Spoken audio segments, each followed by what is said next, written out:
Live everywhere. Daily Co's Radio on netrootsradio.com presents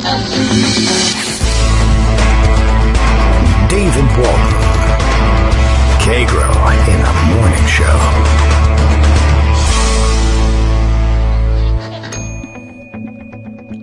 Now, here's David Waldman. Hey, good morning, everybody. How you doing? It is Wednesday, January. No, I keep doing this. I guess it's because my computer must be it's displaying the date as J-U-N. Just, that's short for June, which really, honestly, they should just make room for that extra E, and then everything would be fine. But, so it looks like January, and it doesn't feel like January in particular, but I keep making that mistake. It's not January at all. It's June 24th, and, it's just, here we are. What can I tell you? Oh, look, I've been distracted by, a blast from the past, if you will. Something being retweeted by Josh Marshall for some reason from our old friend Christiane Allen. Remember the Gal Friday, if you will, to Rudy Giuliani. Josh Marshall just saying, all good. Christiane just tweeting out, just another day in the fight with Rudy Giuliani, just sort of, dressed up in her little black dress there and standing there, and I don't know what, one picture showing him a laptop and him pretending to understand it. And wow, look at those gigantic clunky shoes he's got on. That's pretty amazing. And then one just standing there posing for the camera, as all people do with their bosses daily. Just sort of interesting. Okay, I don't know. I thought I would. Do I need to share that one? I don't know. I'll show you the pictures later on in the roundup, just so you can see that it's a real thing. And we'll move on to the other topics. I really didn't intend to spend any time on that at all. As a matter of fact, my intention was to go directly to the morning tweet from Bill, all the way from Portland, Maine, and in Portland, Maine. Yes, all the way from in that place. Wow. Maybe some sort of caffeine would be in order this morning, I think. Daily Co's Radio is live now. You wouldn't know it from the fact that we're actually broadcasting and you're listening to these words come out of my mouth. But is it really necessary, Bill asks, for Kagro X, me, David Waldman, to run around pulling down all the statues of Greg Dworkin, Dem from Connecticut? I didn't even know there were any. Let's find out as a tense on-air confrontation begins. Let's try that today. We might as well. I have notes here that indicate that Greg has up to 22 or perhaps 23 different things to say to me when he gets on the air this morning. All right, let's see. I see all the things ringing, but I'm not hearing anything. And so I'm going to go to Skype and figure out why that is. All right, Greg. I'm not really certain why that would be happening here, but let me try. I know, missed call, but you didn't ring. That's the thing. Everyone knows that you didn't ring. We heard you not ring, or give me a call when you're back. All right, let's try that. Okay, let's see. For some reason, that didn't want to do the ringy-dingy thing, so we'll call Greg and see if we can make that work. Yeah, I can hear it now. That's the ringing that we were listening for before. And there's Greg. See? Hello. This would work. Hello, Greg.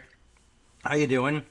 I'm doing great. You want to do a radio show today? Yeah. If you've got time. We should try it. Yeah, all right. Don't try it at home.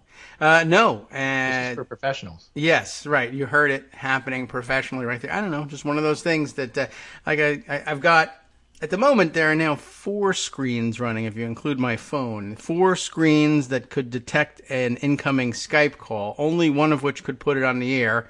But all of them showed Trump losing pretty badly this morning. Yes, that's true. But only one of them showed the call not coming through, which is, of course, the one that would put it on the air. Everyone else was just saying, FYI, that call is coming in for me.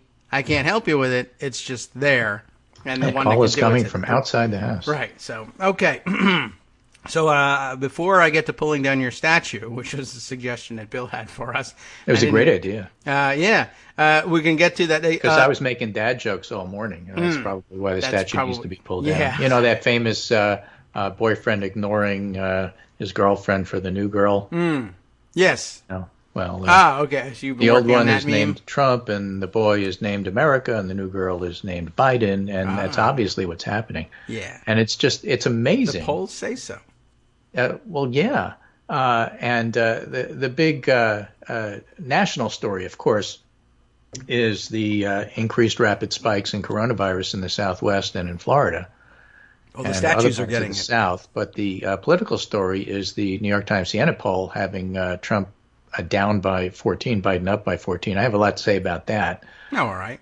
But the interesting thing to me, because we've been talking on the show 2-3 times a week, for weeks now, and I was lamenting the idea that nobody seems to be able to get themselves to admit that Biden is winning and Trump isn't the favorite. Well, we've gone beyond that, and also nobody's been able to get to the point of being able to admit that if you're looking at the range of things that can happen from a narrow Trump win, the other end of that is a Biden landslide.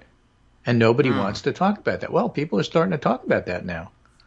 In fact, Josh Krasauer has a story this morning in the National Journal about watch out for the Biden landslide. It doesn't mean it's going to happen. These are not predictions. But the point is, when you step back, you have to look at the range of what's going on. And I was most interested to see a tweet this morning from Nate Silver. One other thing here. Usually you'd expect the election to revert to the mean, he says, and if forced to bet, I'd bet on Biden's margin narrowing, possibly to the point where the Electoral College is competitive. But it's not clear that the mean looks so great for Trump. Right now, in the 538 average, Biden is up 10.4. Okay. 51.5 to 41.1. On average. If you do the aggregate. Yes. And the three big stories right now are COVID, the protests, and the economy. COVID's not going away by November, Nate says. It could get better. It could also get worse. It is going to get worse. But it's likely to be some mix of life still not being very normal, quite a few people getting sick or both. As for the economy, voters give Trump surprisingly high ratings despite objectively bad data. Surprisingly high ratings means he's getting a 2 or 3 or 4 or 5 point lead, or it's neutral. And we have 2 polls this morning given each of those, but may partly reflect the huge stimulus that people got. Disposable income actually went up in April, for example, but that's going to run out without further legislation, which is why I think further legislation is going to happen. I mean, I think it's a when, not if situation, because Republicans are going to have to. They hate it, but they're going to have to, because their own elections are going to be on the line. So, all of that is going on. And this morning, New York Times Upshot Siena College poll registered voters, Biden 50, Trump 36, other is 14. But of that 14, 9% is undecided. The rest are either third party or I'm not going to vote. Okay. So take 5 out of that. Now imagine that 9 splits. All right. Chances are it's going to go Biden because Trump's the incumbent, but let's say it splits. So that gives Biden a 54. I mean, that's a win. And there's no way that the Electoral College is going to make up for that. But the things that are in that poll are just devastating. Here's a snippet. Mr. Biden leads Mr. Trump. Remember, it's the New York Times. So you have to call everybody Mr. By enormous margins, with Black and Hispanic voters, and women and young people appear on track to choose Mr. Biden by an even wider margin than they favored Hillary Clinton over Mr. Trump in 2016. Women and young people, remember? Young people in particular, who were, I don't know how enthusiastic they are. Oh, yeah, that's right. And they hate Trump, and they're not going to vote for Trump. And the question is, will they turn out? Well, hating Trump is a real big motivator. Now, here's the next part. The former vice president has also drawn even with Mr. Trump among male voters, whites, and people in middle age and older, groups that have typically been the backbones of Republican electoral success, including Mr. Trump's in 2016. Okay. In other words, Biden is plus 21 with independents. Biden is plus 29 with college-educated whites. Biden is plus 39 with college-educated white women. Trump is only plus 19 with non-college whites. He won them by 36 in 2016, notes Greg Sargent. And Biden is plus 2 among seniors. Biden is plus 1 with whites.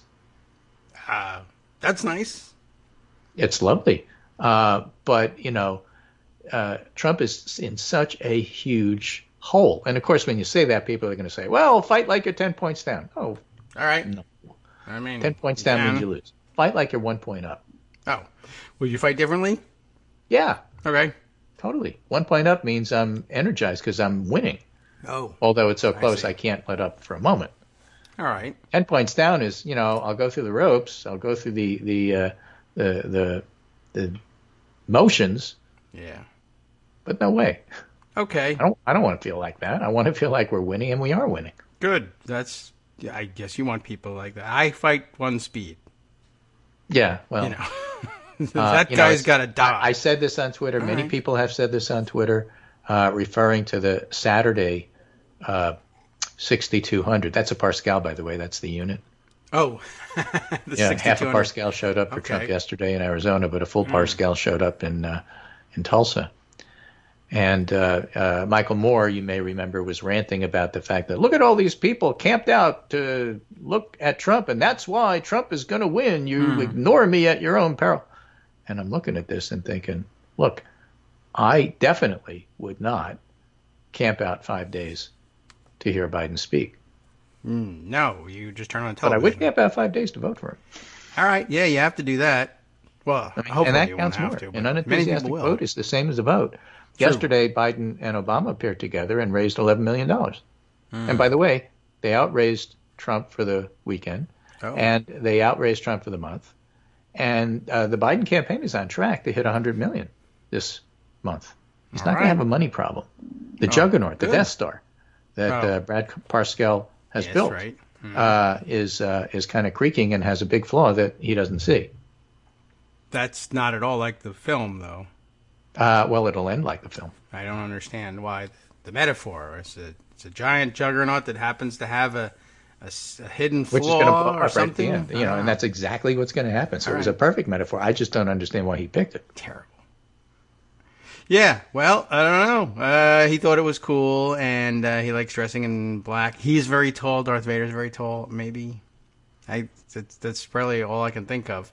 Well, let's look at a few more things here from the New York Times, Siena College Research Institute, with their new poll. And remember, this was a slightly Republican-favored poll. Nate Cohen I didn't remember that. Was the one who said, hey, there is a built-in Electoral College advantage for Trump. Let's not forget that. And yet this poll shows him getting crushed. Oh, good. So when we look at thinking ahead to the November general election, are you almost certain that you will vote? Very likely, somewhat likely, or not very likely. Okay, and let's look by age. This is fascinating. 18 to 29, 50% almost certain, and 34% very likely. 30 to 44, 60 and 26. It's not all that different. It's not all that different with 45, 64, and the reliable 65 plus 62, 28. I mean, the kids are all right. They're there. All right, we just have to make sure there are Ubers available. Yeah. Now, the despicable age group, the deplorable age group, as always, I'm sorry to say, is 45 to 64. Okay, yeah, right. Biden and Trump split 44-44. Okay. All right. The 65 and up, my group, 47 Biden, 45 Trump. Okay. The whites, I'm sorry, the whites are not going for That's Biden. your group, They're too. going for Trump, 43-44, so it's a 1 point lead. All right. But that's pretty good. The whites are almost there. Sure. We'll see if we whites. can find some other white people to talk to and Bring your grandma. do what I Come can on. do. Right. Yeah, she's We can white. do this. Presumably. I don't know. Well, not 18 these to days. 29, 60% Biden, 26% Trump. Nowadays. Yeah. And so, again, who shows up matters, obviously. Trade or high school or less. You ready?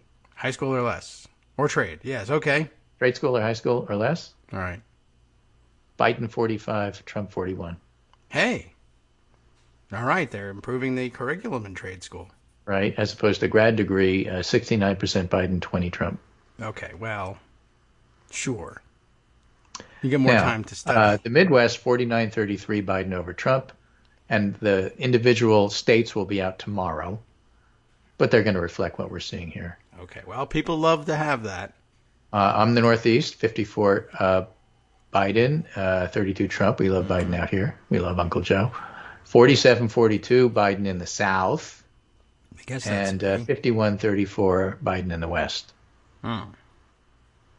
Well, that's a lot of Biden. Yeah, so it's a lot of Biden. So, How many he's other really areas do doing we have pretty well states across in? the board in terms of just about everything he needs to do. Again, as the write-up says, among a striking cross-section of voters, the distaste for Mr. Trump has deepened as his administration failed to stop a deadly disease that crippled the economy, and then as he responded to a wave of racial justice protests with angry bluster and militaristic threats. Yeah. The dominant picture that emerges from this poll is of a country ready to reject the president whom a strong majority of voters regard as failing the greatest test confronting his administration. That's a pretty damning summary. Yeah. And how is that supposed to change and move in the next 132 some odd days? In 9 hours. I don't know. But so the whole idea there is that Trump is just in a disastrous position, and the only way he can turn this around is for his campaign to somehow figure out that he's losing, discover why, and in effect turn to coronavirus mitigation. And that won't happen because his campaign, no matter who is in charge in a titular sense, the person in charge is Jared. And he's incredibly incompetent. He's just as incompetent as Trump, but younger. True.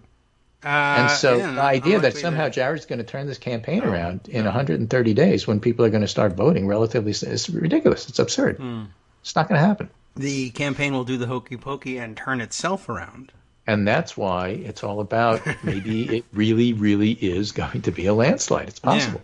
Yeah. Well, okay. Now, unless you work for it, nobody's saying give up. Nobody's saying stay home. You don't have to vote. No. But there is no reason to look and say, oh, my goodness, Trump spoke to 3,000 idiots who didn't wear masks in Arizona in the middle of a pandemic where their own Republican leaders are telling them to stay home and put on masks and may have to shut Arizona down again. Okay? And think, oh, these are going to be influencers who's going to really convince the community that they're on the right side of history and they know what they're doing. Yeah, well, unlikely, to say the least. Unlikely. I mean, it's just my point is everything he's doing is making it worse. Oh. And the reason he's here is because his own doing. So until or unless that's reversed, do not fear that, oh, my goodness, he's going to rev up his base. So frickin' what? His base is small. Well, all right. I mean, that's all it would take to make it irrelevant. That's true. Well, all right, it's small and getting smaller, but they will be revved. That's important. They'll be very warm, I guess, from engine friction when the time comes. Interesting. Yeah, Susan Demis has a nice observation here. Trump was elected to hurt the right people. Now he's hurting his base. That's part of his big problem. Leopards That's are another eating thing their they can't faces. just all of a sudden turn around. Huh. All right, well, they never imagined that the leopard would eat their face.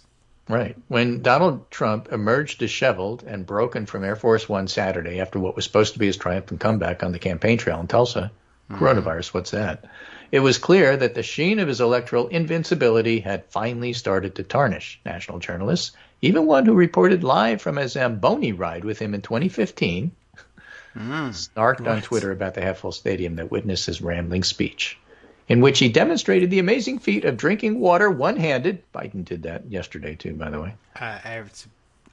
And nailed it. Got 10 out of 10. Stuck the landing. I see a new TikTok trend coming. Okay. And told old war stories about his trip down a slippery, obviously liberally slanted ramp. There's the Zamboni. It was as real, the emperor has no clothes moment, as analysts seem to finally absorb what poll numbers have been showing for weeks. Trump's re-election is in serious trouble, and he's losing his grip on his base. And reality. There was never that much mystery as to how Trump scored his 2016 bank shot electoral college win in the three upper Midwest states. She's in Michigan, remember? Michigan, Wisconsin, and Pennsylvania. But at least it provided an opportunity for endless diner safari stories with national media parachuting in to ask white Macomb County voters why they love the president just so darn much. It's syrup, apparently, the pancake syrup. Yeah, that How we found that out. Right? Now, part of it was an overcorrection for journalists who were convinced Clinton was a shoo-in and had the admirable instinct to try and figure out what they missed. But after the wave of derivative stories kept coming year after year, it became clear that many were assiduously avoiding the elephant in the room, that racism was the driver of so many voters' passion, even though Trump's anti-immigrant law and order platform was always front and center. Law and order is another good one because there's a new poll out from Washington Post today basically showing that the law and order aspects of what he's trying to do is only revving up a completely different electorate, which goes along with the studies that show that when Trump has a rally, it revs up everybody else more than it revs up his own base.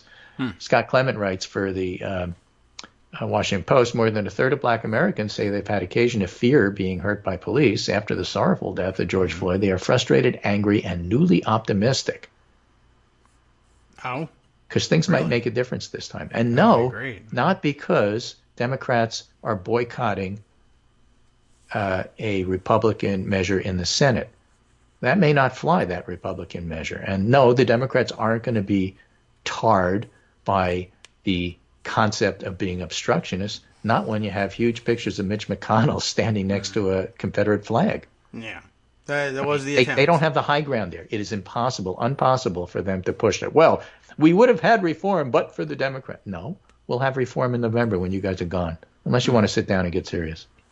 Well, they don't want to do that. And they don't want to do that, so it'll be when you're gone. Anyway, getting back to the observations about Michigan, okay? You can't ignore the racism, sexism, and homophobia of many and their embrace of dangerous conspiracy theories from anti-vaccine memes to Pizzagate to QAnon. We ultimately do folks a disservice in painting a picture of downtrodden working-class nobility, but it sells books like Hillbilly Elegy.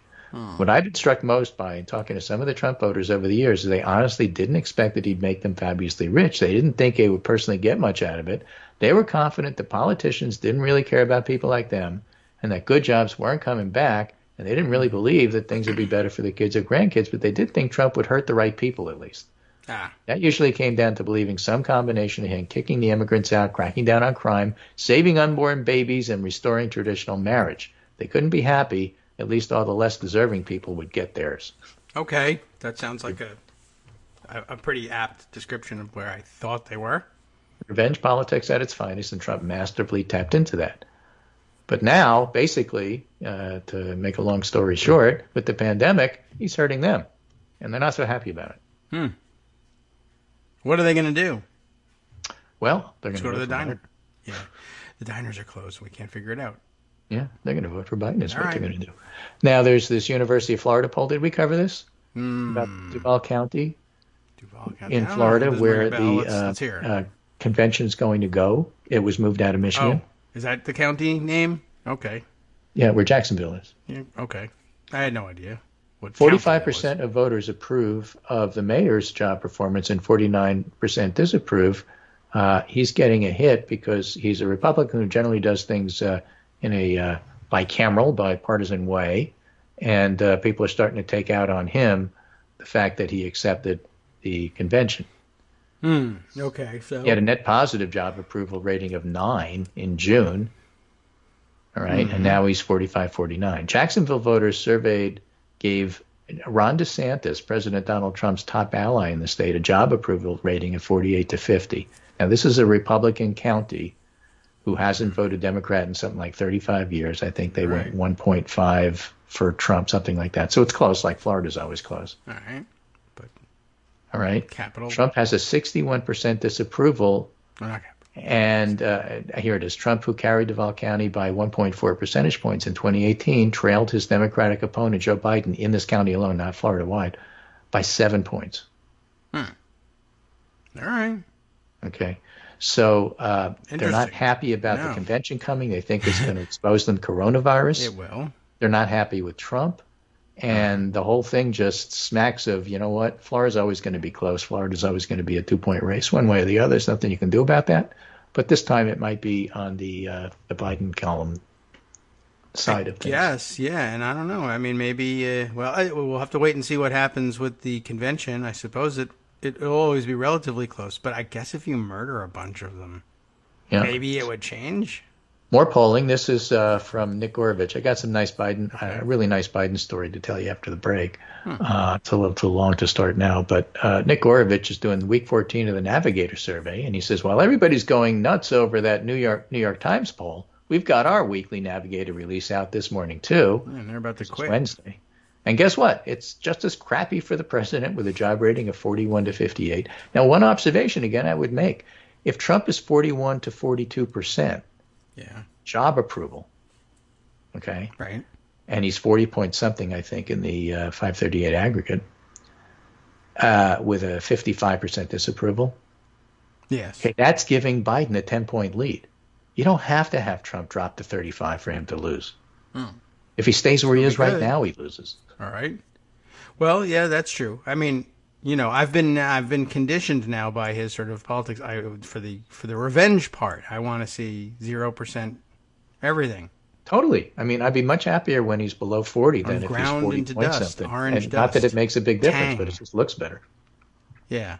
But he is underwater on a lot of things. Okay. You know what happens He's to Tang underwater when it's underwater? overall for his job as president, minus 17, 41.58. Okay. Healthcare, minus 18, 39.57. We're going to have beautiful Coronavirus, healthcare. 42.56. Economy, 47.49. He's down 2 on the economy. That's why I said there's some polls that show him 5 points up, some that show him even, some show him a little bit down to Biden. But, you know, the economy is his, quote, bright point because everything else stinks even worse, and that's still not saving him. Well, And responding so to the good. protests that have taken place after the death of George Floyd. Yes. Approved 34, disapproved 60. There you go with your law and order stuff. Okay. Well, yeah, so it's not working out for him on any front. I'm glad we were able to do just the summary of that and fit it in before the break. You know, when I read those things, I have to spend time wading through the explanation of who George Floyd is that they put in every article in case you've missed out on that news. But there's always somebody, and it's always wise to mark exactly how he died and why. One more for that poll after the break. Okay, well, good. Let's extend it to the other side of the break after we return. Hi, it's me, David Waldman, your host for Kagro in the Morning, and I've learned that I either need to update these announcements more often or stop saying that the announcements are brand new. What's not new is that this message, too, is a call for your support in keeping the Kagro in the Morning show on the air. My thanks go out to all of you who do support the show through your donations. The stats say that Kagro in the Morning fans download our program about 2,000 times each weekday. But our donors make up only about 8% of our daily listeners. Patreon.com, Patreon.com, makes it simple to make easy, secure, recurring monthly contributions to support our show. Patreon.com/KagroX gets you straight to our donation page.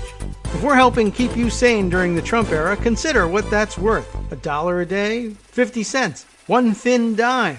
We do about 20 shows a month, so pick a number, do the math, and head to patreon.com/KagroX to let us know.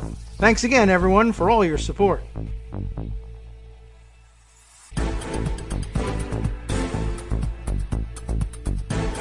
Welcome back to the Kagro in the Morning Show here on Netroots Radio.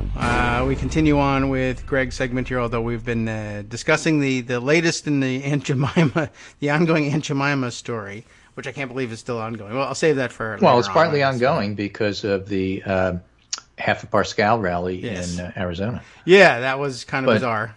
Getting back to Nick Say the Orovich least. here, pessimism is growing about the pandemic as a majority again say that the worst is yet to come on the pandemic around where it was in mid-May. Yeah. And again, you've heard me stress this. This is so important. We are not anywhere near done with it. In fact, things are about to explode the way they did in May. Because with exponential growth, what happens is you start to see this slow burn, and then all of a sudden the embers burst into flame. Now, I'm not saying it's going to be like New York City. We've learned a lot from there. Yes, it's a younger cohort, but the younger cohort is going to affect the older cohort, and so some of this stuff's going to take 5 or 6 weeks to happen. But the hospitals are already starting to get overwhelmed in places like Texas and Arizona. And so that's bad. And the idea that, well, you know, we've seen the effects of the pandemic, and so now we can get back to our usual, well, things always tighten in an election. We're not done with it. It's still going on. So, no, you can't assume that things are going to tighten.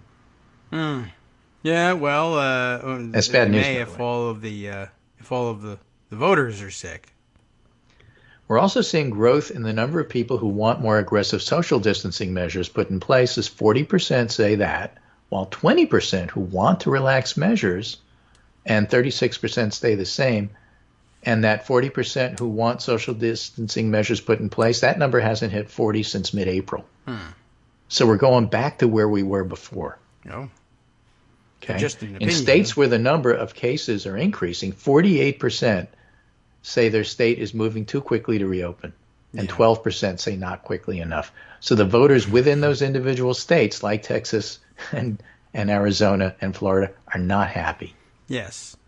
Well, I did see that the governor of Texas, and we have to remind everybody, it supposedly has a weak governor model for its state, and in accordance with that, the governor, Greg Abbott, says maybe everybody might want to have a mask, possibly if it's not too much trouble.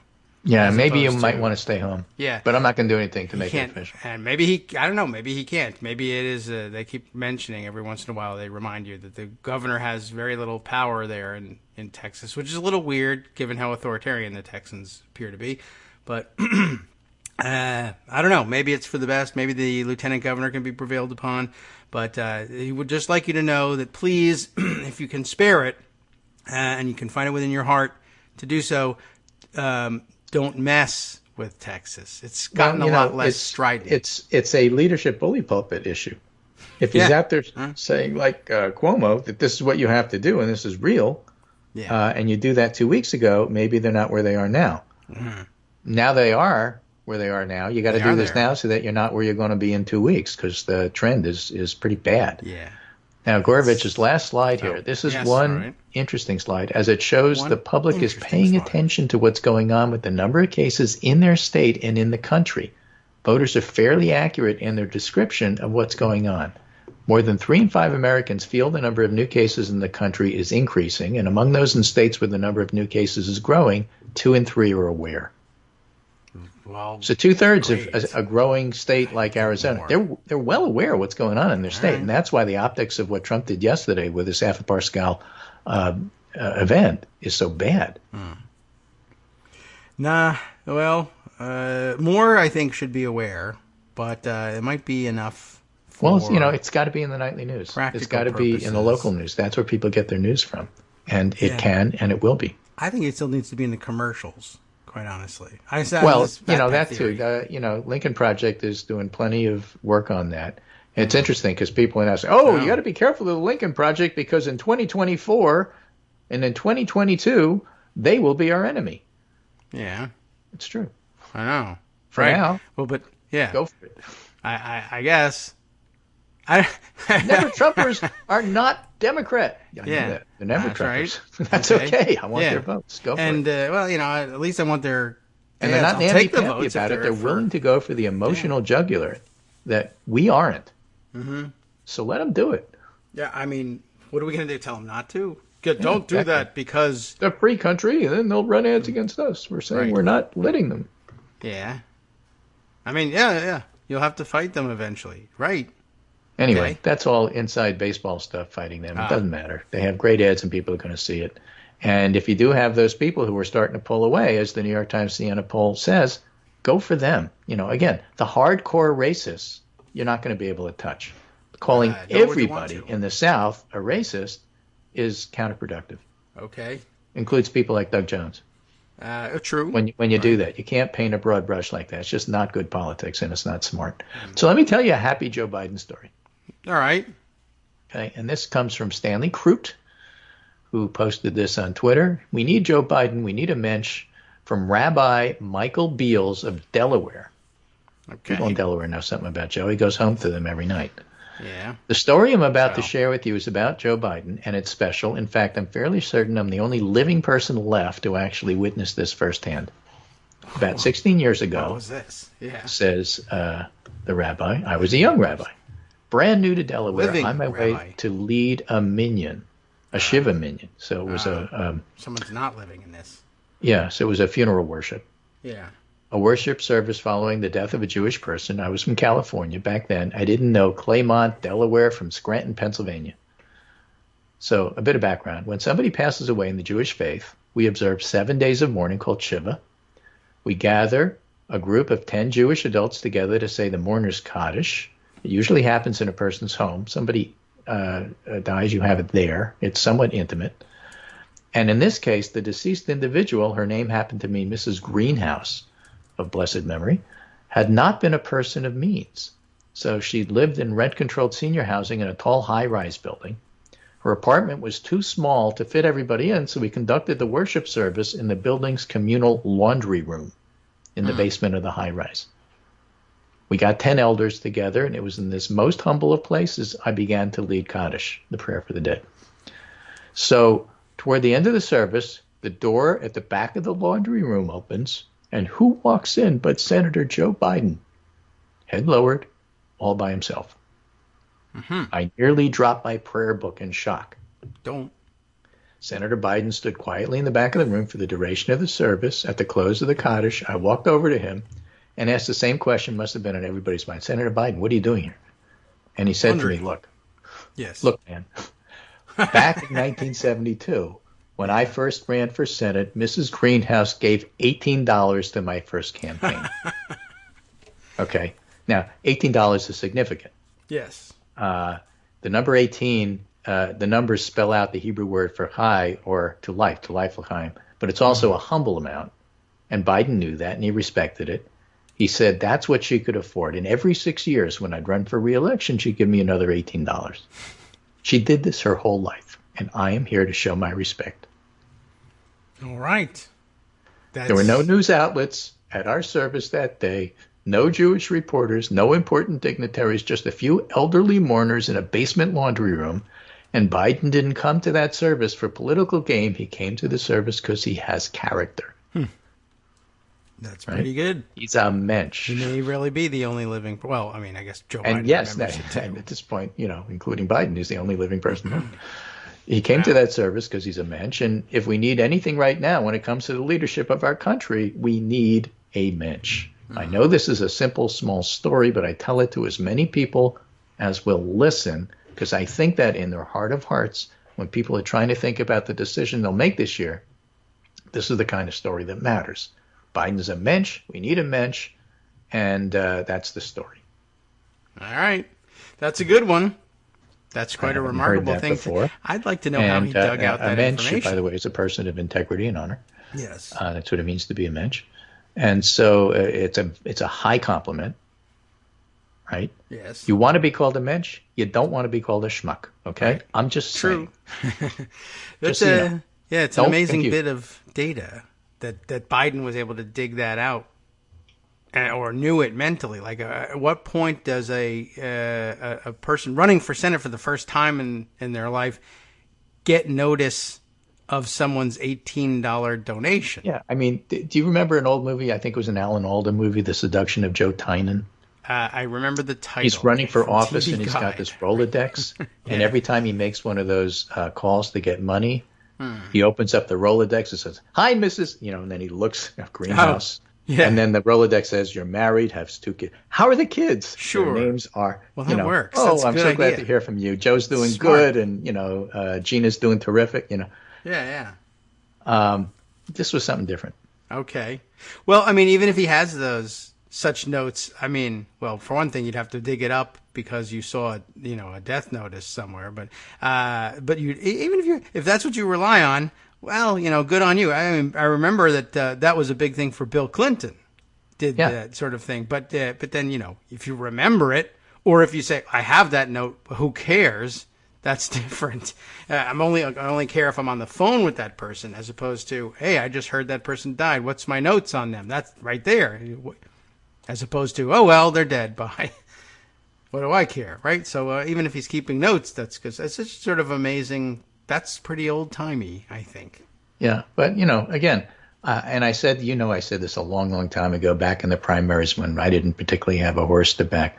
People underestimate Biden being like just a basic good person. And it carries you a long way. Sometimes it's not enough. Sometimes you need more. But in this day and age with Trump, maybe you don't. I guess not. All right. Well, if it's basic humanity against horrific evil, I think. Yeah, there's your choice. Yeah. Well, demonstrating basic humanity. One of the things that got me mad about Maggie Haberman giving an interview where she said, listen, Biden's a flawed candidate, and besides, this is going to be a referendum between two people, a choice election between two people, framing it exactly the way her sources, Ivanka and Jared, wanted it to be framed. And that got me mad because it's going to be a referendum on Trump. But you know what? You want to make it a choice election? It's going to be ultimate evil versus the mensch. Fine. All right. Here's your choice. Yes, I know. That caused a lot of, I don't know what, angst yesterday. She's a good reporter with great sources, and telling us what they said and what they were thinking is fine, but don't play election analyst. Particularly when all you're doing is parroting your Republican sources. Well, yeah. I mean, I guess don't ask her to do it. And by the way, are wrong about it. Yeah, I didn't find it terribly offensive just because I was like, oh, Maggie Haberman gave an interview. Well, what do I care, right? So I went on from there. And then people said, well, the bad thing happened. So you have a situation where I've just described Trump losing by 10 points, by 14 in the latest poll, losing support from all of his different groups that got him there in the first place, misunderstanding how the 2016 election went down, by the way, which his own people do, which is why he can't correct. And then if you're going to play election analyst and say, yeah, but it's really a choice between these two people and it's basically a tie situation and it can go any way, then people are going to get mad at you because that's not reality. So. I don't know. What reality are you looking at that you come out with that kind? I can understand doing that 4 months ago. Now? Yeah, I suppose I did. You know what? Maybe it didn't even register with me because I just don't operate. Your expectations are so low. Well, that's true. There was nothing that she could do that was going to change that. I think that was at the heart of it. And then But my point is that if that's where you're coming from, it's going to flavor how you write about things. Well, that's probably true too. But that's why my expectations are so low. But yeah, like to me, Maggie Haberman's going to give an election analysis, so I kind of like half turned off the brain, and I'll listen to it, and it's a choice election. You have a choice between two people. That's what an election is. What else do you have to say? Yeah, I didn't really look into it any further than that. Like that's bad analysis because, well, I know there will be two people, and who do you think you're talking to? I'm an American, and I've voted before. Yeah, that's what elections do. Yeah. Oh, I see. Oh, okay. Oh, term of art, choice election versus, I don't know what. What's the other kind? We hate one guy. Referendum on one guy, and it doesn't matter who the other one is. I don't know. Yeah, well, when you're the president, yes. Yeah, right. So, okay, so it's one of the, is that normally? And if it's a referendum, he obviously loses. I see. That's the message there. The thing that they don't want to tell you out loud is that if it's a referendum on his performance, everybody knows he's going to lose. I guess that's true. All right. So, but that's interesting. So then really, basically, every time a president runs for re-election, it's a referendum election. And then the open seat kind is a choice kind. And then I really didn't need you at all, Maggie, to say anything. I was half listening. And she mixed it up with the choice one. Okay. Well, and you're supposed to be the elections expert. That's true. Okay. Well, that doesn't make me mad so much as, okay, I wasn't listening. But now that you call my attention to it, that sounds like people who were paying attention had it right and you were wrong. And I don't care that much because you're Maggie Haberman. And just tell me what somebody said that the boss said. And I'll read it and I'll take it with a grain of salt. And I don't mind. I like salt and my blood pressure is under control. So fine. What do you have to say? I don't know. It didn't worry me so much because I thought, what would you be listening to her for on that subject?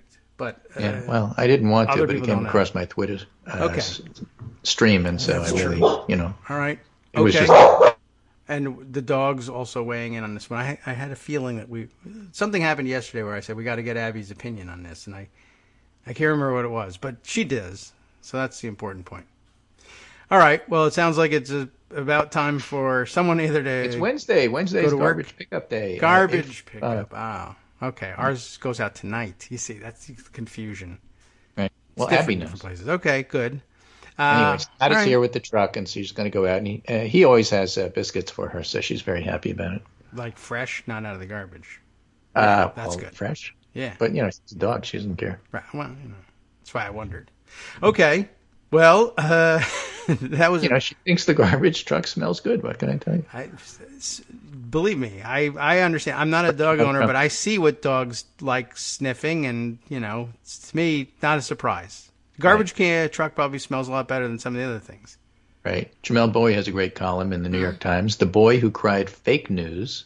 From inside the MAGA gates, Trump can't see how the world has changed. If there's anything we've learned in the 5 years since Donald Trump came down that escalator is he cannot thrive without a constant stream of attention, adulation, and affirmation. And he goes on and talks about why these rallies are so important for this. But also, we have plenty of evidence that Trump shields himself from anything that could disrupt the illusion of popularity and success he's constructed around himself. At the Tulsa rally, he told his audience that when faced with evidence of rising coronavirus infection rates, he urged his team to reduce the rate of testing. Yes. Why? His press secretary says this was a comment that he made in jest, but Trump has expressed similar sentiment in the past. And, of course, Trump said, I never jest. Right. Are you kidding? He said, never jest. Yeah, I don't know.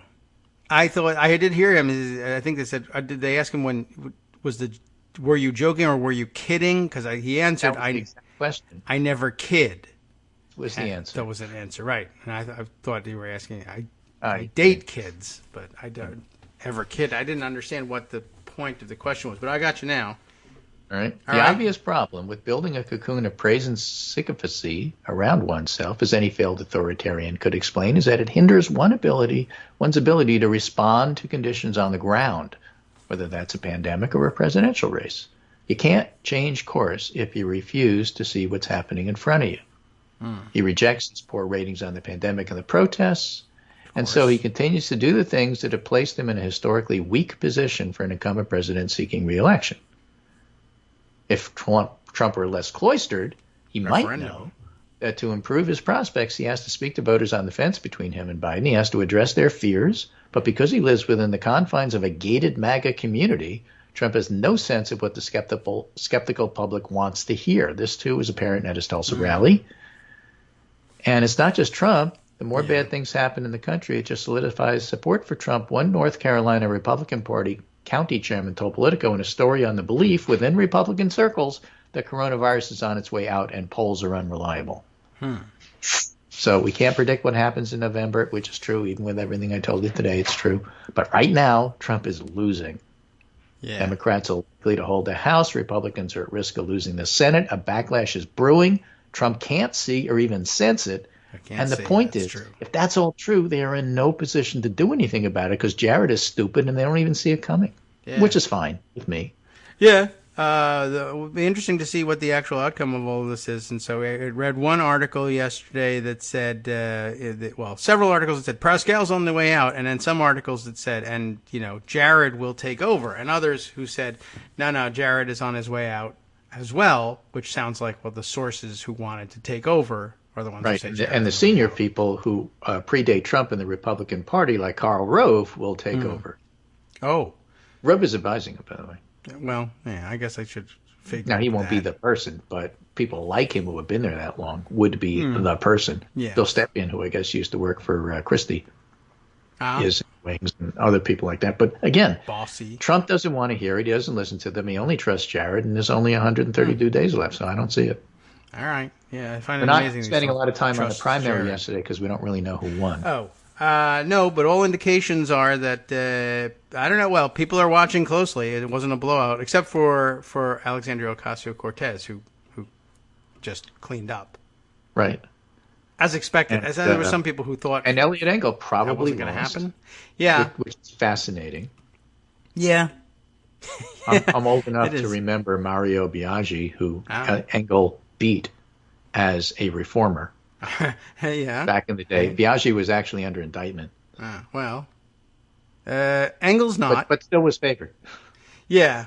Right. Back in the day. Well, the district has changed a lot. So Engel himself never showed up in his district. But obviously, this and other returns suggest that black Democrats, who are a huge and important component of the Democratic coalition, the hugest, are making their voice known.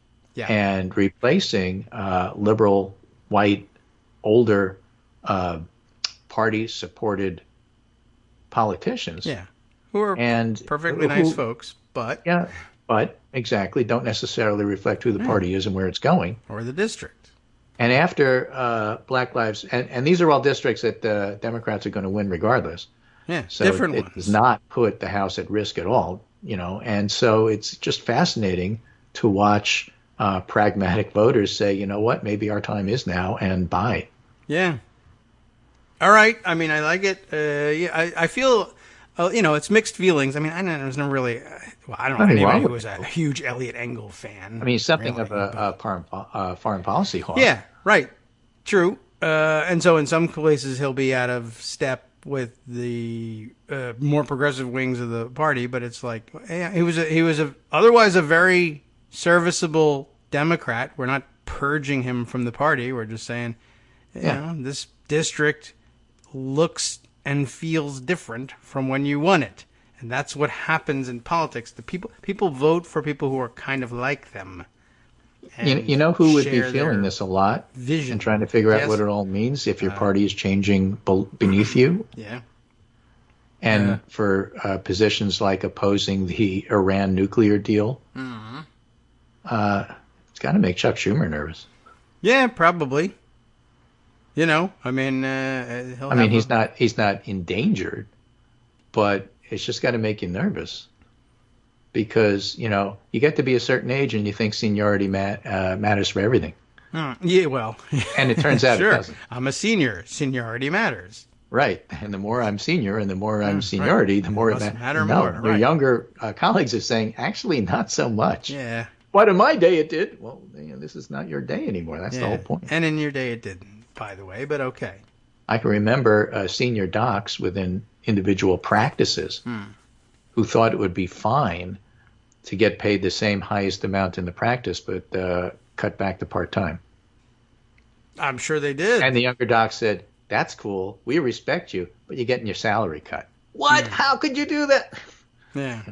I've been around forever. I'm thinking, well, right. I'm thinking, I know these guys, and I'm just mentally placing them in the Elliot Engel category. I'm thinking, it doesn't work that just because you've been there, you get all the perks. Yeah. Right. I mean, I guess that's just basically the way it is. He's got a lot of foreign policy expertise that he'll sell fine to somebody else, and it might even be on the up and up and everything, depending on where he lands. And it'll also be interesting, if he does lose. We need it. We want it. Somebody's going to have to replace him as chair of the Foreign Policy Committee. Right, true.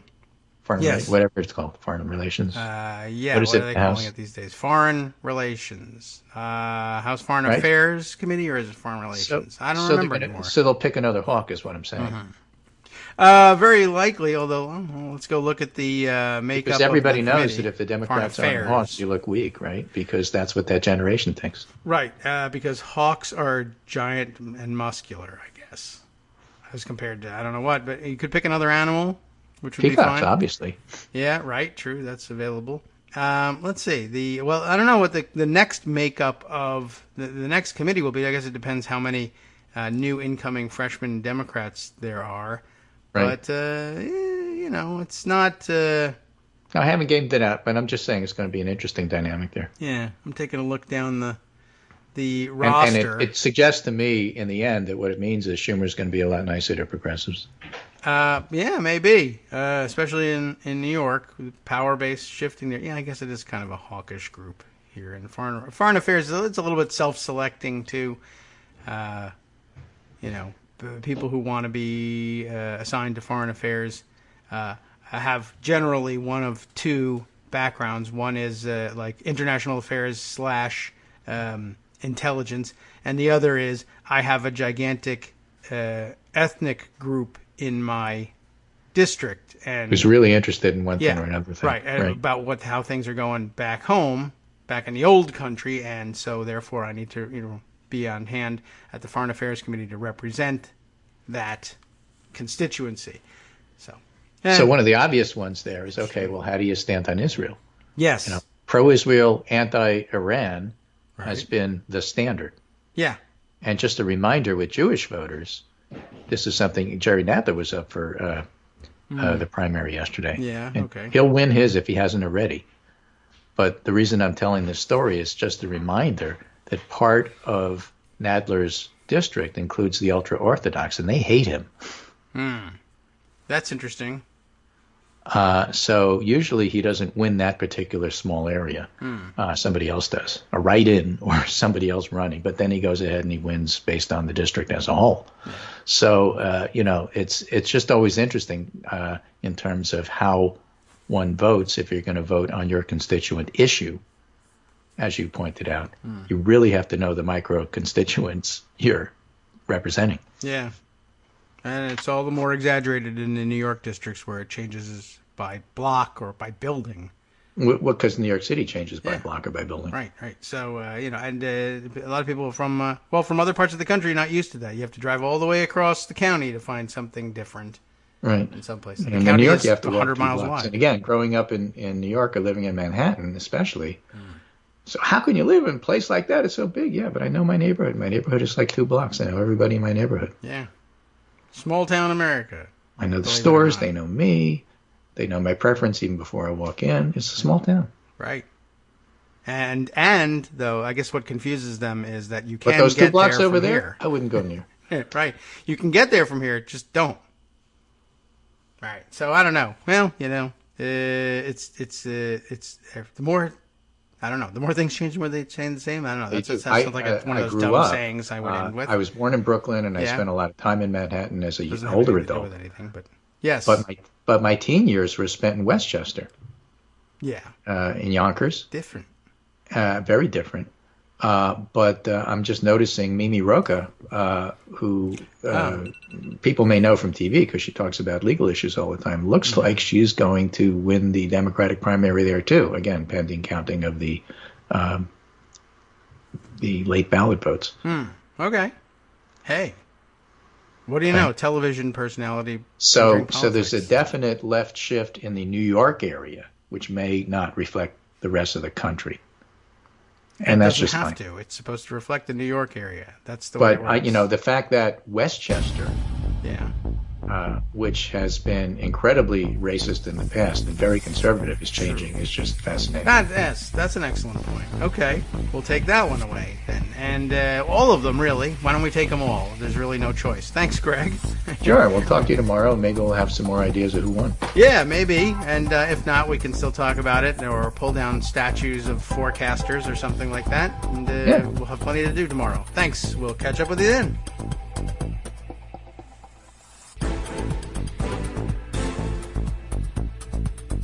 Welcome back now to the Kagro in the Morning Show here on Netroots Radio. Let's see, where to go next? I want to at least take note of the fact that good memory and good callback from Rosalind, who tweets as La Rosalind, in case you want to find her on Twitter, and I recommend that you do, because she has the kind of steel-trapped mind that reminds us that today, Wednesday, the 24th, is in fact, as she wishes us a happy Saint Jean-Baptiste Day, for those of us, not only those of us listening in Canada, but for those of us listening to the discussion of what is and isn't on my calendar last week. So, yes, that's true. I noted that it was on the calendar, and I have not done anything to celebrate the day, and I'm not certain how I should, and maybe some of the vast reservoir of Quebecois in our listening audience. I don't know that anybody has ever said, yes, I'm listening from Quebec. Or at least that I am Quebecois and do so. And they listen to the French broadcast of this program. They can't understand any of it either because I can't speak it. So we're all happy. Everyone gets what they need out of this one. But thank you. Good callback, a good memory from that. And I did nothing to mark the date. And so I forget almost everybody's important holidays. And I leave that up to others to remind me. All right, let's see. Other things that need rounding up. I think at this point, probably back to Pocket, and we'll see what we can pick up on. Yes, on the coronavirus front, I saw widely shared yesterday a tweet thread from Rebecca Jones, who you may remember as the data scientist who was fired by Ron DeSantis for wanting to accurately track what was going on with coronavirus in Florida. She had this news to share, and I guess it caught everybody's eye because it began with all capitals, breaking. And that's how you get attention on Twitter. Breaking, Florida announced yesterday, this is yesterday, so Florida would have announced this on Monday, that they're not counting the ICU bed availability anymore. A key element in keeping things open so the state can proceed to the next phase by July 4th, like the mayor of Amity Island in Jaws, Ron DeSantis, I guess. As governor of Florida, you're always going to be something of a tourism booster. And essentially the numbers are going south in Florida. Greg mentioned Texas and Arizona as the key cases, but Florida too, likewise going south. Really, Florida never was doing well, to be honest. But they put out a plan, not unlike most of the rest of the states, and really not only all that unlike here in Virginia, where we have a Democratic governor who is a doctor. I'm still not really thrilled with the way they're doing things, but clearly all the governors are under enormous pressure from someone, some constituency, to reopen and to do so as quickly as possible. Some people are still taking cautious approaches to things, or at least more cautious than others. Others are throwing caution to the wind, thinking that that will pay off politically in some way. So what's happening basically down in Florida is the standard playbook for a governor reopening a state was to announce, well, we're being very cautious, even when they're not being very cautious.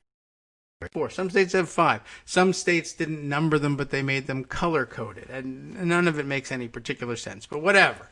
There was going to be, separating it into phases makes a certain amount of sense. But they anchored it to, basically they said to the speechwriters, give me something that makes scientific sounding sense to anchor it to. Well, we're only going to enter phase 1 and reopen at all if we meet these benchmarks. And if we meet these scientific benchmarks, and they are scientific benchmarks, and very often they are ones that if you met them, scientists would say your efforts to reopen are medically sound. But then there's the other part, in which as we've learned through the years, talking about process and procedure and rules, etc., and Republican attitudes toward the rules on this show, we've learned, early on that, like I would say, okay, suppose we don't meet the benchmarks for phase 1 or phase 2 or phase 10, whatever it is that you're working on here, but you really, really want to enter that phase for political reasons. What's stopping you from saying either we don't need to meet that benchmark anymore, or we have met that benchmark? Well, one of the things that's stopping you from saying we have met that benchmark would be objective reality. You have not met that benchmark. You can't just say you met that benchmark and then open on the basis of having, in fact, met that benchmark. That is true. However, what would you think if I told you that I was going to say we met the benchmark, even though we didn't, and then open? Well, you can't say that because you haven't met the benchmark. Yes, true, I admit that, but I'm going to say we met the benchmark. Well, that can't happen because I'll tell everybody that you haven't met the benchmark, and then you'll be embarrassed. Now, some Republicans would react to that by saying, you'd think I would be embarrassed, but I have a surprise for you, I'm not. And I'm going to do it anyway. Well, I'm going to seek to embarrass you. Others will feel the embarrassment for you. That is a potent weapon, but it won't work on me until the next election when people say, you should have been embarrassed. I vote now. I vote against you and you're out.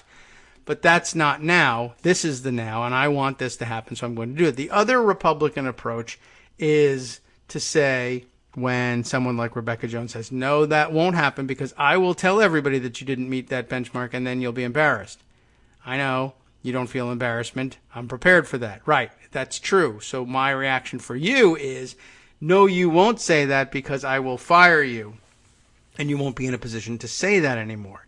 Now, what happens here usually is, most often then people say, oh no, I won't be able to say that anymore because I will no longer be the official science person in charge of reporting all the data, and then no one will listen to me because I don't have the suit or the title anymore, and no one will listen to me anymore.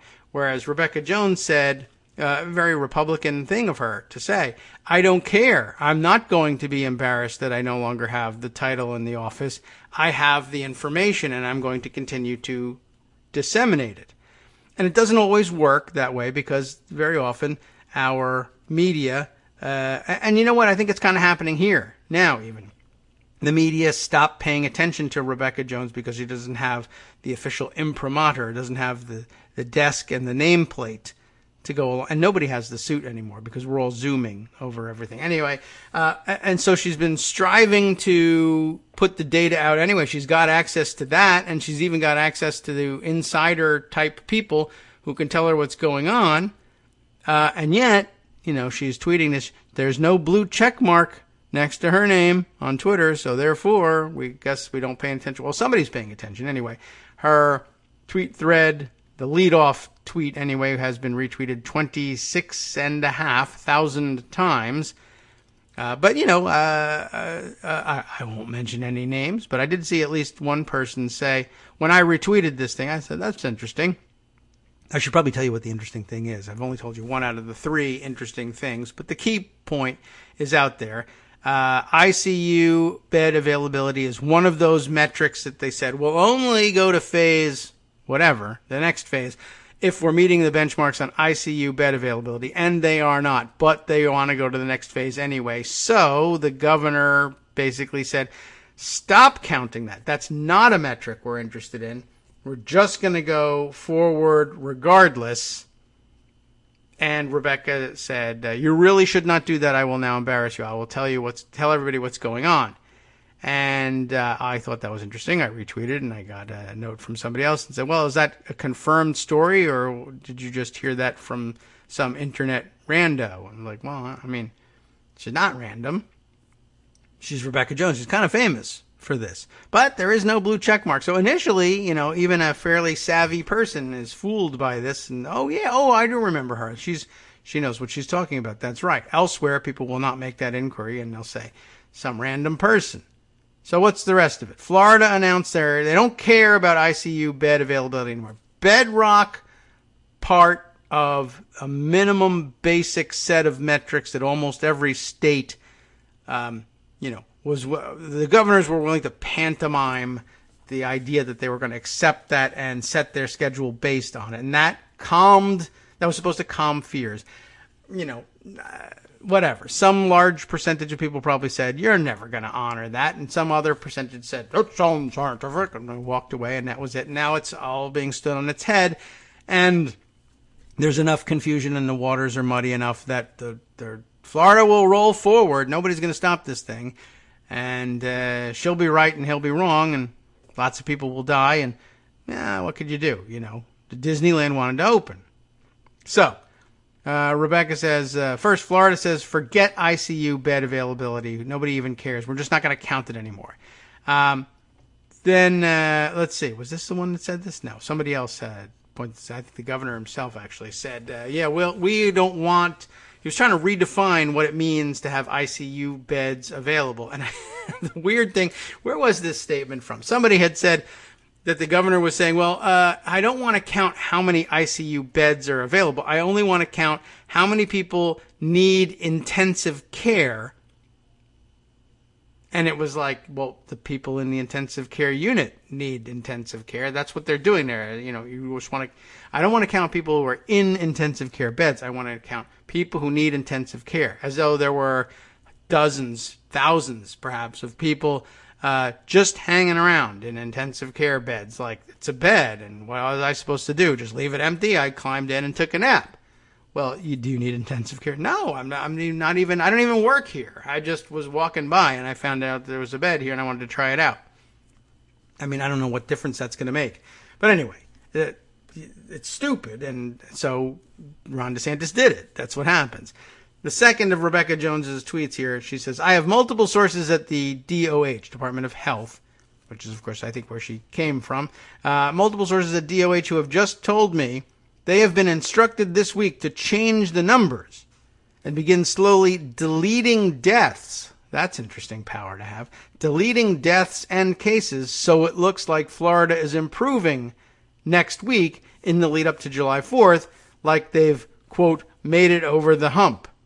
So in other words, people are telling her, yeah, Rebecca, you're absolutely right. They're telling us to change the data. They're trying to give us some sort of basis on which to change the data. But I guess if we can't even make that work, they say, just go in and erase the numbers and put in lower ones, and then we'll say, see, we're meeting the benchmarks. And there's really nothing in the way of making them do that. Or forcing them to stop doing that. We're supposed to be able to shame them out of it. We've been discovered. Oh, no. But they don't care. They're just going to do it. We're just, it's like when they were saying, well, if things go bad, we'll just go back into lockdown, which worked. Some states are actually willing to say that. And I keep saying, but when it actually push comes to shove, you're not going to want to do that politically. And we're all going to suffer for it, which just means that's why you really were supposed to stay locked down even when it felt like it might be okay to come out. You just want to crush the thing for sure and only then start to come out. But we just couldn't wait. Breaking news 3 of 3, her third tweet here is, I've independently verified they've deleted at least 1,200 cases in the last week. They're only reporting all these cases now so they can restrict reporting next week to make everyone think it's over. I've had 2 DOH employees in different offices confirm. So I don't know how we're supposed to, how are we supposed to make any decisions based on the science if they just keep changing the data? And the answer is, you're not supposed to make decisions based on science. You're supposed to make the decisions based on politics and presumably the economy. And if everybody dies, well, no one could have saved everyone. So I don't know. I'm not sure what kind of excuse they're planning to use. And, I remind you again, we're supposed to be very proud of ourselves at having adopted voting someone like Ron DeSantis out of office as the proper alternative to what we did for most of human history, which was, you're a horrible person. You've caused the deaths of thousands needlessly. We recognize that. And, animals that we are, we would like to visit retribution upon you. And whether it was an old-timey sort of fun thing that people think it really was very painful. It was torture. Tar and feathering. Back in the olden days when America was great, or maybe just getting started at being great, perhaps. The days of the founders, right? In other words, people showed up in numbers that would overwhelm your guard and dragged you out and either tortured you or, if going further back in history, let's say cut your head off or killed you in some other way. But we're not allowed to do that anymore. So Ron DeSantis feels like, fair gamble, right? What's the worst thing that can happen? I get a slightly less high-paying lobbying job when I'm done. So, a little bit of a parallel, to the police situation. There's no accountability, and there's just no way to lose once you get in one of those roles. I've got a suit and a title, and there's nothing you can do to make the press disrespect me and stop listening to me, even if I get thrown out by the voters later on. Whereas if you're dragged out in the street and torn to pieces, well, for one thing, they have to stop quoting you. We know that. All right. So I'm just throwing it out there. I'm not telling what people should tell people in Florida. Who can boss around the people of Florida, right? If they independently decide to do that to Ron DeSantis, there's nothing I can do to stop it. I'm here in Virginia. So anyway, I'm not on the ground to help you. Let's see. A few other interesting tidbits that I've parked here in Pocket. Let's get to them. One I grabbed from yesterday's Daily Kos front page, Carrie Eleveld pointing this one out. I had seen this mentioned on Twitter, but I was waiting for a more coherent write-up of the subject, and now we've got it. People with close ties to the Chinese government wanted access to Trump, even though he became an anti-Chinese racist over the coronavirus. But anyway, before that happened, they wanted access to Trump, so they bought it, because that's how access to Trump is distributed under this administration. In a tale now exceedingly familiar to the American people, Kerry tells us, certain foreign actors wanted to influence the American president, so they found a way to buy it, and guess what? They got access. In this case, it appears the Chinese government enlisted certain political donors to make the connections, according to the Wall Street Journal. And that was one of the problems with my needing a coherent write-up of it. The write-up was there, it's just that it was in the Wall Street Journal. It may have been coherent, I just couldn't read it. So what I was really waiting for was for someone coherent to tell me what the Wall Street Journal had said. Another important function of our blog community. The Chinese-aligned access seekers reportedly, quote, poured hundreds of thousands of dollars into Trump's re-election bid to get close to Donald Trump toward the beginning of his term. So yes, into his re-election bid. Remember, this is happening toward the beginning of his term. Right away, he's collecting that money, which was kind of unprecedented, but okay. Some of those access seekers were closely aligned with China's national security infrastructure, its military included, and they gave progress reports about their advances to prominent Chinese officials. A GOP official named Sean Steele helped make some of those advances possible. At Steele's invitation, Chinese nationals attended an exclusive event in May 2017, at which Republican leaders mulled campaign strategies and other issues. That's what they do. That's ordinarily viewed as a legitimate function for a campaign operative. So they said, come and do this boring thing that really won't help any of the people we're selling it to. The point really is we need to provide something in exchange for the money that we're collecting. And they're willing to sit through this sort of discussion in order to give us the money. And this is what will make it look legitimate, as opposed to just taking the money and saying, go meet the president. So this is the mechanism they used. The Republican National Committee has now told Steele to cut ties with certain donors after the Journal started asking questions about them. The RNC also told the Journal that safeguarding U.S. elections from foreign influence was, quote, important, but declined to return any of the money, because that is, I would say, quote, more important. Claiming no campaign finance laws had been broken, I did the thing that I needed to do in order to cover up for collecting the money. I provided a service. I wasn't just collecting money. The Journal reported that it couldn't fully determine whether any laws had been broken, but the pervasive story of Republican grift and corruption and openness to foreign influence under Trump's leadership is getting old. Don't forget about it. It's getting old. Don't be bored by it. It's exciting. Remember when pro-Russian Ukrainians paid top dollar to flood Trump's inaugural events in order to get access to high-level Trump and GOP officials? It seems investigations into Trump's weirdly overfunded inauguration continue, with prosecutors in the Southern District of New York, what a strange place for this to be happening, securing an obstruction of justice guilty plea earlier this year. Yes, that is interesting.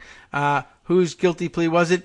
And Trump inauguration donor who pled guilty to obstructing the investigation into the sources of his contribution was, let's see, we've got to skim through this, Imad Zuberi, a venture capitalist who gave significant money to Democrats and Republicans over the years and was accused by federal prosecutors in New York of trying to hide from investigators that a $900,000 donation he made to Trump's inaugural committee was actually funded by others, court records show. This according to a Washington Post report linked in Kerry's write-up from back on January 7th of this year. So, kind of interesting. Now you have a name to attached to it. But interesting that the Southern District of New York is so interested in this event that, one, took place in Washington, D.C., outside of their jurisdiction, and two, we've been talking about for a long time because the inauguration I always thought was particularly vulnerable to being used as a slush fund because of the lack of reporting requirements. Ordinarily, it's not something that, people look to. It's just not it's not a usual vehicle for this kind of activity because it's so short-lived. But any activity is long enough lived for Donald Trump if it means you can milk money out of it. So, also, of course, his inauguration committee survived for much longer than than the actual time period usually in which you stage an inauguration and then dissolve. But anyway, let's continue on with this write-up. China's efforts to get close to Trump and get a working knowledge about GOP campaign strategy, among other things, is perfectly pertinent to the ongoing tensions with China. Just think about what a weak position Trump is negotiating from on the China trade deal that he insists is still alive, even though his chief trade representative told Fox News the exact opposite. Another one of those situations where they say whatever the hell gets him out of the interview faster. First of all, we know from former Trump advisor John Bolton that Trump personally begged Chinese President Xi Jinping for help getting reelected. So Trump is desperate for China's help, even though he's publicly trying to blame China for spread of the coronavirus in the U.S. In the meantime, China has now clearly got insider insight into U.S. elections and the GOP's strategy for trying to prevail in November, meaning they might be in a position to dangle some tantalizing tidbits in front of Trump or even other Republicans. And so Trump, desperate to scapegoat China, would likely have to give something very important away to the country in order, that is China too, in order to enlist its leadership's help in his reelection bid. Yes, much of that is hypothetical, Kerry reminds us, except that it all fits into the well-worn pattern of Trump putting his personal and political needs ahead of the country's. So, while that hypothetical may seem preposterous in any other administration, it's entirely plausible here. Over and over again, Trump has publicly and privately welcomed the help of foreign actors to secure an unfair and illegal electoral advantage. China has something Trump needs, a trade deal, however weak, and Xi certainly won't be giving it away for free if he gives it at all. So, important, worth understanding and noting for passing, at least in passing, as we try and piece the whole story together.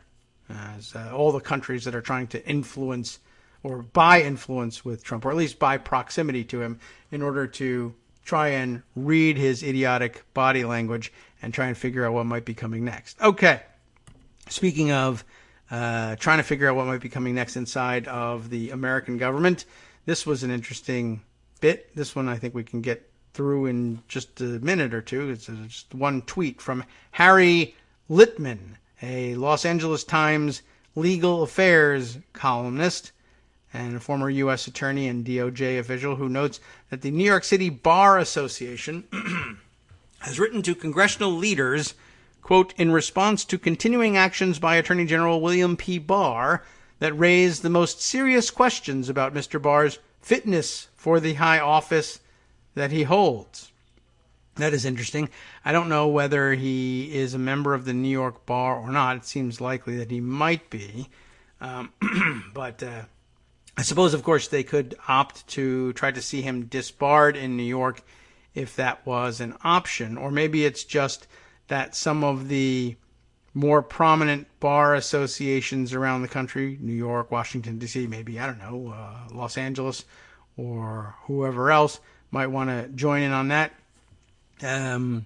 seeking to express their displeasure and, I suppose, support for the prospect of maybe Barr's impeachment, just to sort of add fuel to that fire. Lots of other fuel for that fire coming this week, and I'm not even certain when. Is it today? I should have checked in on the timing of the upcoming testimony before the Judiciary Committee, in particular the testimony of Aaron Szalinski, not the president of, not Vladimir Zelensky of Ukraine, but Aaron Szalinski, who's was, let's see, a long career in the Department of Justice. He was on Mueller's team for a while. He was part of the prosecution team in the Roger Stone case and ended up as one of those resigning from the case. And he's got some interesting tidbits in testimony as he plans to offer it. And maybe, for all I know, he's been offering it since, let's say 10 o'clock or so. I'm not certain what the schedule is for his testimony, but I happen to see our Twitter friend NYC Southpaw excerpting bits of his written opening statement as he planned to deliver it, and it has been fascinating. Maybe I can share a little bit of it on our way into the break.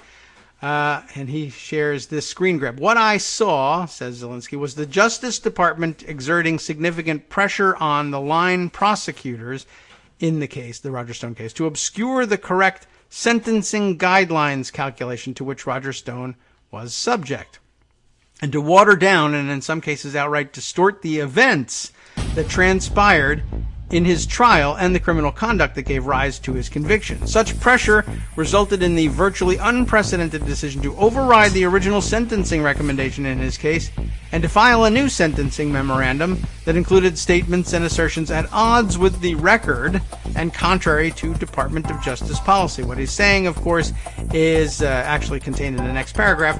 Yes, there was enormous political pressure to let Roger Stone off easy. Hi everybody, it's me, David. Let's change things up from the old fundraising pitch for just a minute and talk instead about how you can be a part of our show. If you've got a smartphone or any other electronic recording device, why not sit down and record a segment for us?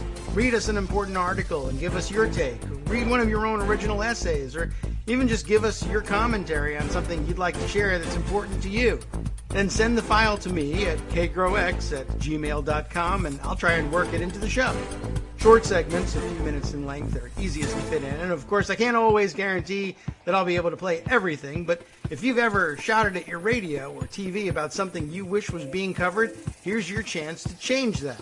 Make the show your own. Send your submissions to me at kagrox@gmail.com.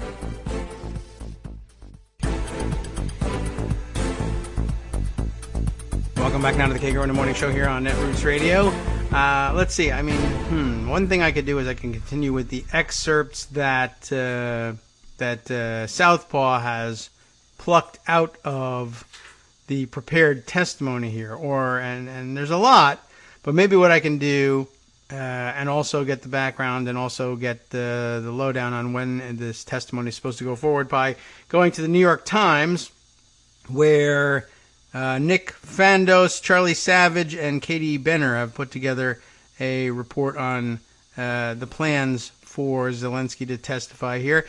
Roger Stone's sentencing was politicized. Prosecutor plans to testify. There you go. Long story short right there in the headline. The prosecutor's supervisor said that the case was being treated differently because of the defendant's relationship with the president, according to planned testimony. And that would be damning testimony indeed if people were interested in fact and were interested in doing something about the revelation of those facts, which I'm not entirely certain anyone in the House's Judiciary Committee anyway is dedicated to doing. There are probably a few takers for that, but so far the chairman not among them. Senior law enforcement officials intervened to seek a more lenient prison sentence for President Trump's friend and ally, Roger Stone, Roger J. Stone Jr., they tell us, for political reasons. A former prosecutor on the case is expected to testify before Congress on Wednesday, that's today, citing his supervisor's account of the matter. That's a problem because it's totally illegal and goes against everything that we were taught about no one being above the law and equal justice for all, etc., which I think, frankly, we all knew was garbage from the start. But not just because those of us who are either of the wrong political party or too poor or have too much pigment in their skin to enjoy that sort of the sort of treatment that others get. We were always aware of that. But in addition, above and beyond that, there are certain white people who are friends of presidents who get even more special treatment than the rest of us who might just be relying on political donations or pigmentation. What I heard repeatedly, according to the testimony as prepared, was that Roger Stone was being treated differently from any other defendant because of his relationship to the president.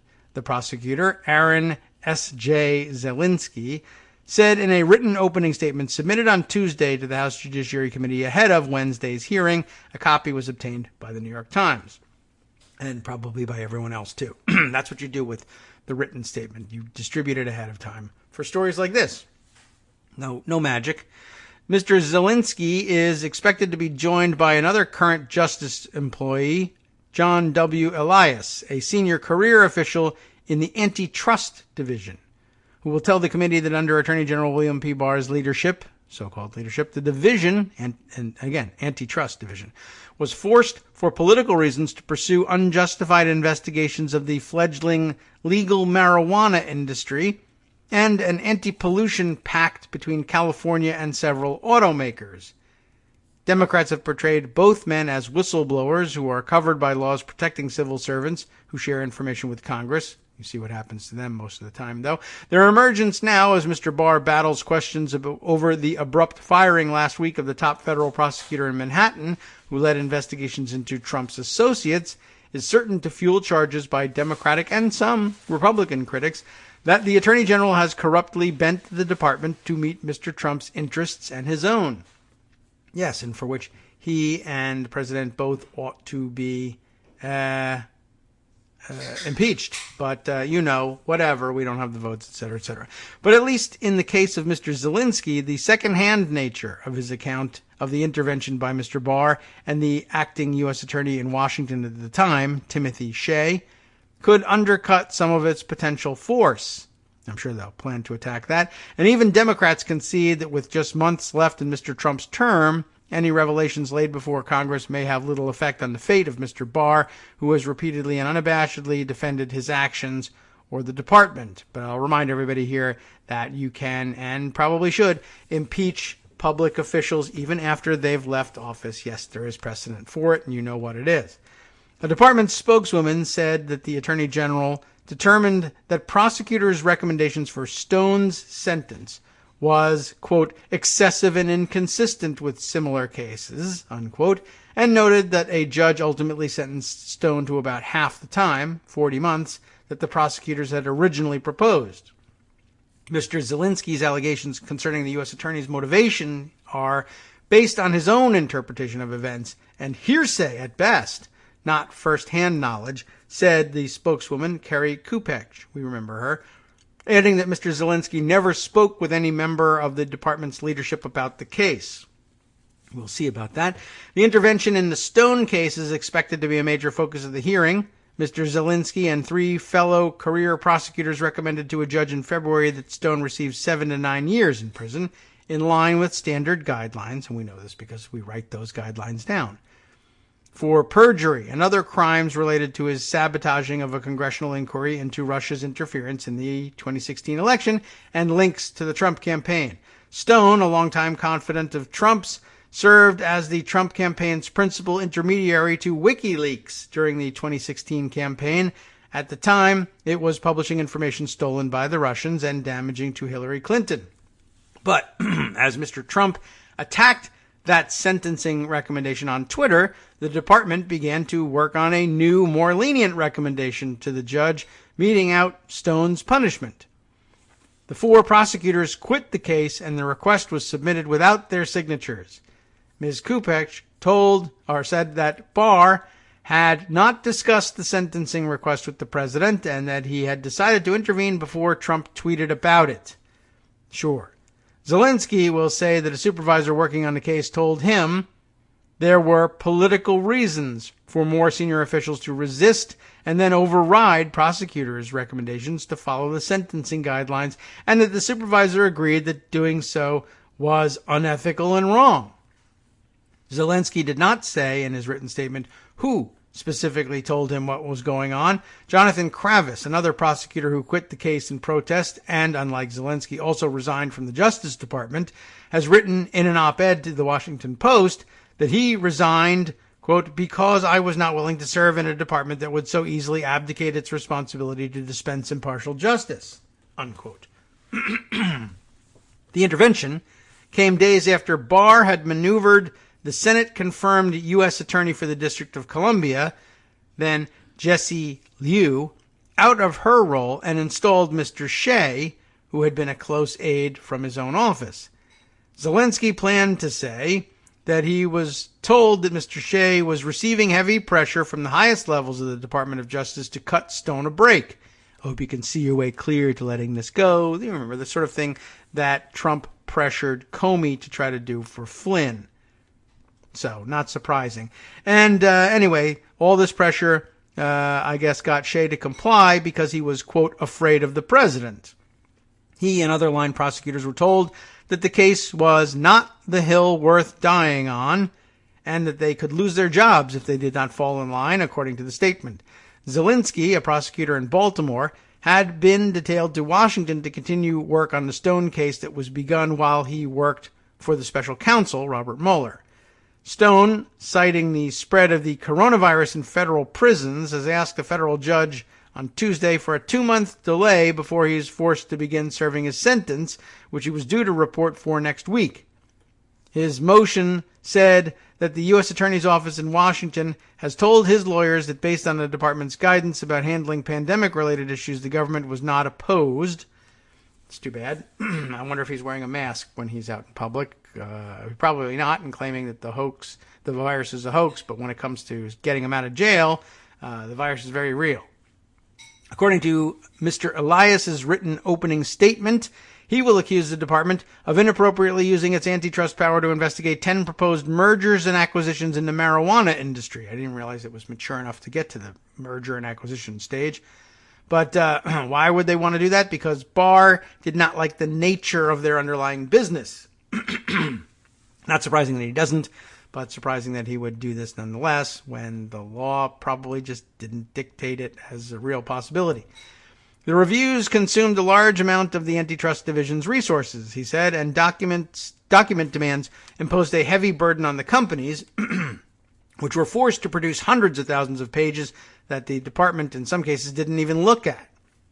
At least one merger fell through and stock prices dropped as a result, he said, even though there was never a justification in competitive analysis, like whether the companies trying to merge would have too much market share for using antitrust powers to essentially harass the firms. Mr. Elias said that after division staff members expressed concerns, the head of the division, Makan Del Rahim, held an all-staff meeting in September and, quote, acknowledged that the investigations were motivated by the fact that the cannabis industry is unpopular, quote, again, on the 5th floor, a reference to Attorney General Barr's offices in the DOJ headquarters building. Elias added, personal dislike of the industry is not a proper basis upon which to ground an antitrust investigation. That's true. Elias's statement also portrayed an antitrust review of a deal struck by 4 major automakers with the state of California to voluntarily continue to improve fuel efficiency and reduce emissions on new cars, despite the Trump administration's rollback of federal standards as politically motivated rather than grounded in the facts and law. Trump had attacked the deal on Twitter, and the division began its review without going through normal procedures, Elias said. Asked for a response, another Justice Department official familiar with the inquiry said that it was open because of news reporting that raised potential antitrust concerns, not because Mr. Trump was angry. Oh, what were those antitrust concerns? You know, concerns. They don't go any further than that. And that's all necessary, I guess. Boy, pardon me. Hang on just a second. Wow. Well, got to fight the frog. Let's see. Mr. Elias also said the department had all the information it needed to close the investigation without action in November. But the political leadership then asked staff members to examine California's announcement that it would buy only cars that met the standards to keep the inquiry going until February.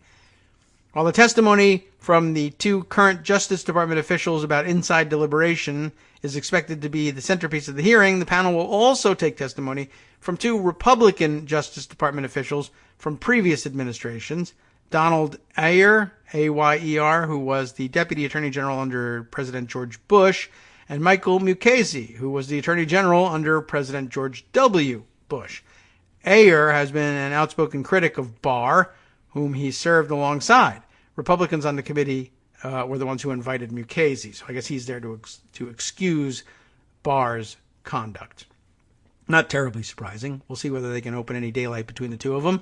House Democrats have made clear they are also interested in learning more about the firing of the top prosecutor in Manhattan, Jeffrey Berman.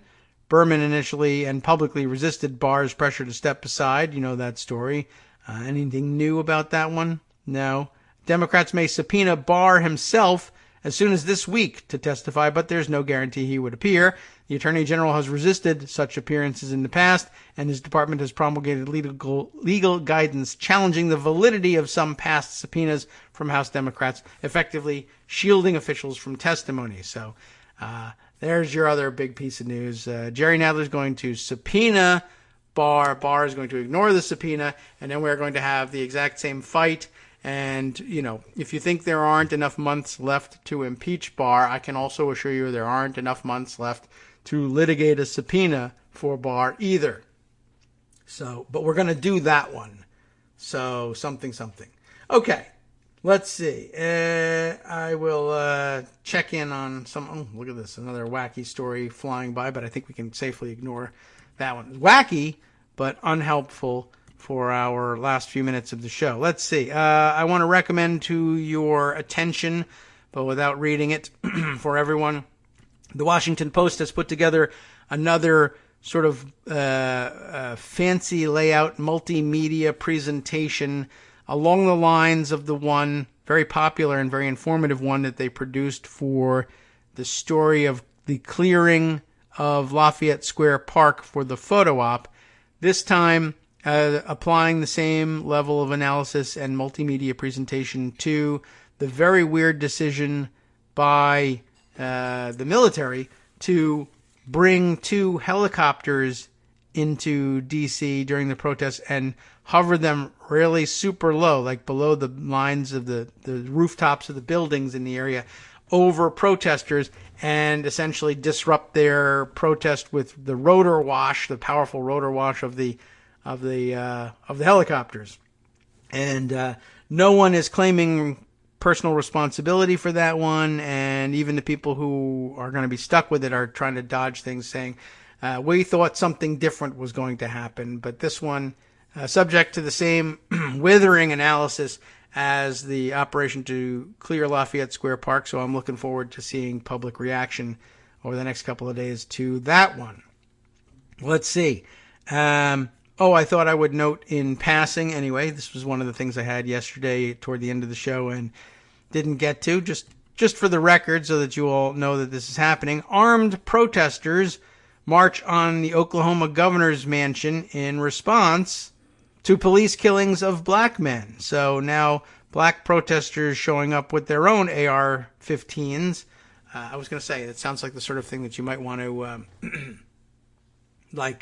pluralize as ARs 15, but I think that's too formal, really honestly. AR-15s, and I don't know. I'm not certain how police reacted to them. I'll be interested to see how that went. I've got the Hills report on it.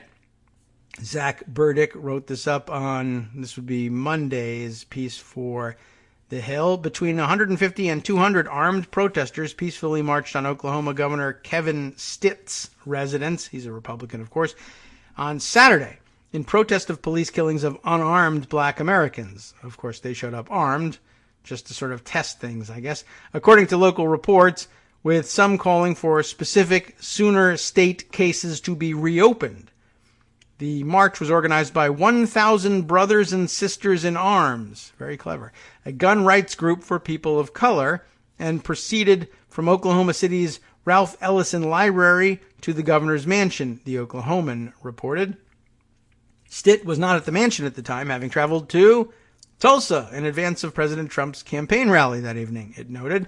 The crowd, though, was predominantly made up of black men, according to the newspaper.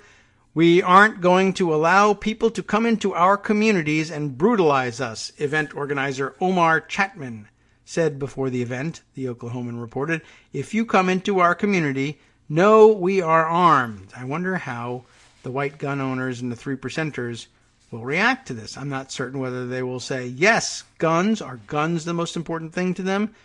You'd think so sometimes. Or is their racism more important to them? We will find out. Chapman also urged the crowd to be civilized and went on to condemn Stitt for living in a predominantly black side of town, but allowing the police to execute us when we have our hands in the air. He specifically cited an intolerable incident in which 2 parole officers ordered 2 black children, ages 5 and 8, they are, of course, too young to be on parole, onto the ground. He went on to say that all too often on this side of town, police have acted as judge, jury, and executioner.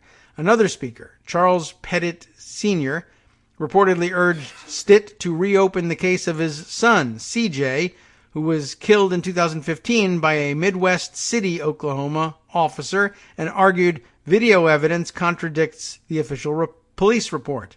Marchers handed a security guard a list of their demands, which included reopening the Pettit case, requiring police officers to carry their own liability insurance, state laws holding law enforcement responsible for cases where they are found to be at fault, and an international world court investigation into potential U.S. human rights violations of black citizens, according to the Oklahoman. It'll be very interesting to see whether that goes anywhere, and interesting to see whether they show up again armed, and interesting to see whether there's anything to their warning that police brutality would not be tolerated any longer in their part of town, and that they apparently had the AR-15s to back it up.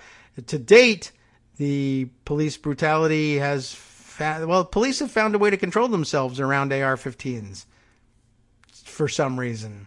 Typically around white people, but I don't know.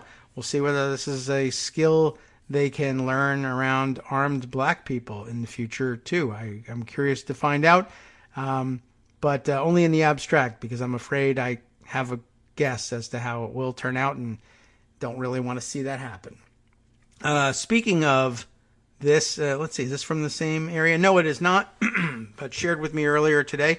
I want to see exactly who we're talking about here down at the bottom of this article. From Florissant, Missouri, protester, we'll see exactly what sort of protester, accidentally shoots himself in the foot outside of Florissant Police Department, police say, and I'm curious which sort of protester this would be, because of course we see that it could be one, a member of the Brothers and Sisters in Arms, or it could be a member of the Oath Keeper 3%er type militias, or just some random Yahoo who shows up and says, I'm going to guard the police station. We've seen accidental discharges from our volunteer guards with AR-15s before.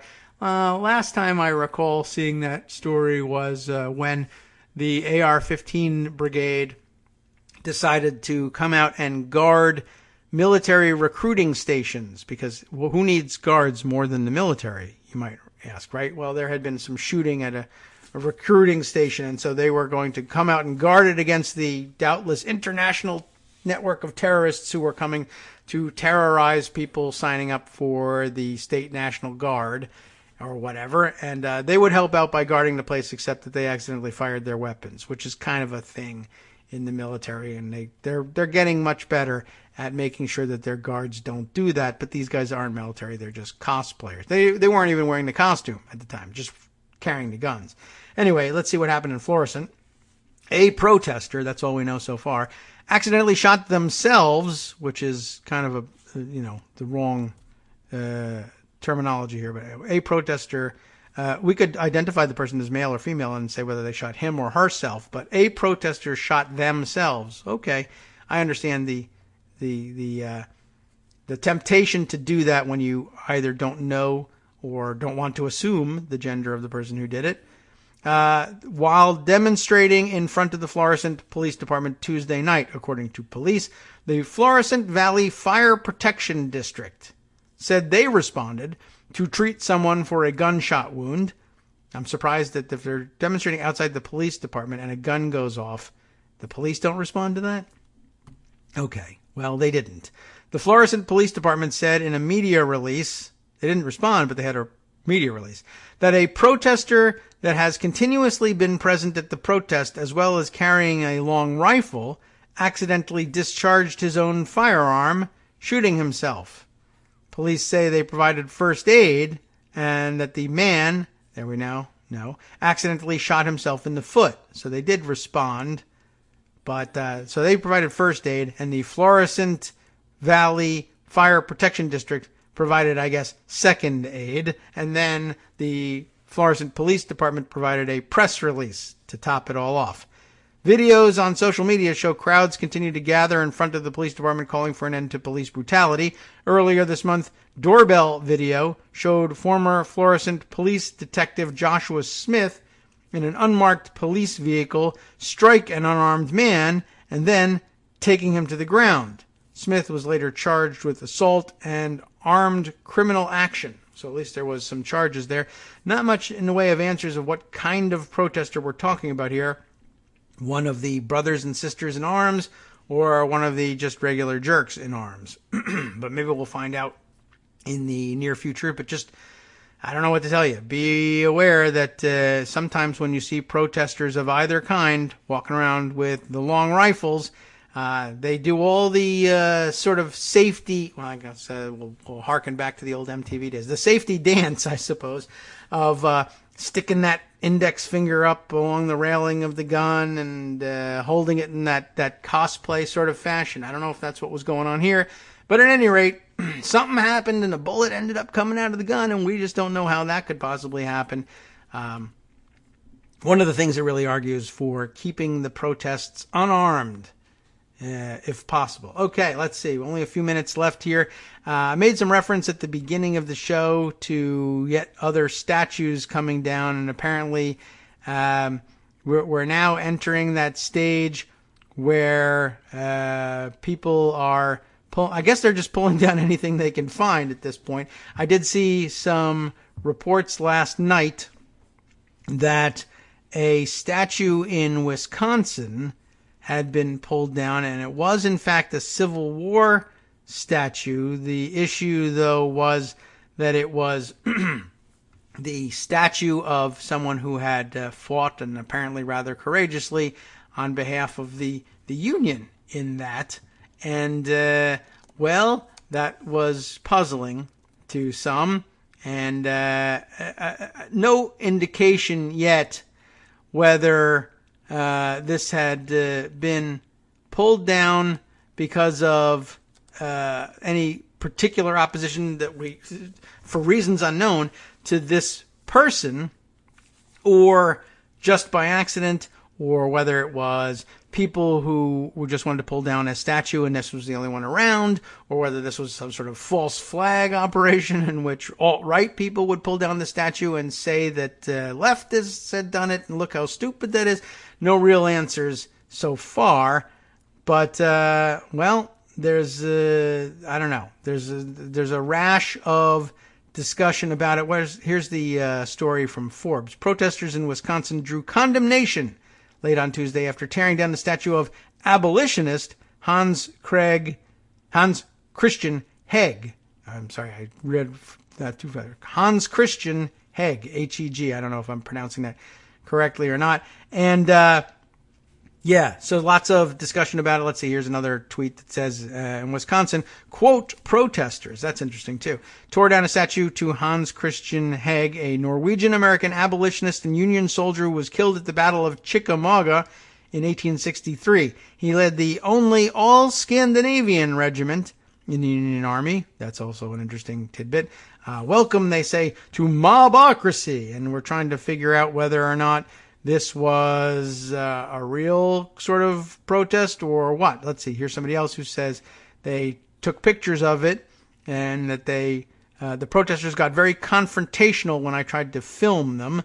And that, you know, it may or may not argue in favor of these people being, I don't know, genuine anti-police protesters, or whether these are people trying to frame them up for something or whatever, but lots of to-do about that.